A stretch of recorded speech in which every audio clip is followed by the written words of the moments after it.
বিদ্যুৎ অফিসর সম্মানিত নেতৃবৃন্দ, আপনারা অনুরোধ করাম, আপনারা বিদ্যুৎ নৌকা এটা স্বাভাবিক, অসুবিধা না, তবে নির্ধারিত টাইমে নৌকা জনগণে জানাইয়া দৌকা কোন এলাকাত কোন সময় নিবা, আমরাও প্রস্তুত থাকবো।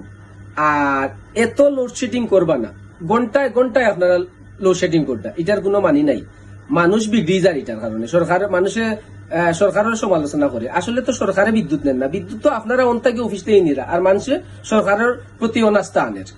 এর লাগি আপনারা বিদ্যুৎটা দয়া করি, বর্তমানে আজকে কালকে দেখলাম আপনার বৃষ্টির দিন এখন নাই, আপনার এসিও চলেন না, ফ্যানও কম চলে, এর বাদেও দেখা যায় আপনার 38 ডিগ্রি গরমের চেয়ে বেশি বিদ্যুৎ আপনারা নিরা, বারবার ঘন্টায় ঘন্টায় নিরা। এর কারণটা কিতা, দয়া করি আপনারা মেহরবানি করি নির্ধারিত টাইমে প্রতিটা এলাকায় আধা ঘন্টা করি আপনারা 2 টাইমে নৌকা, এবং কোন টাইমে নিবা প্রত্যেকটা এলাকার রুটিন দিয়ে আপনারা আগ থেকে জানাই লিবা।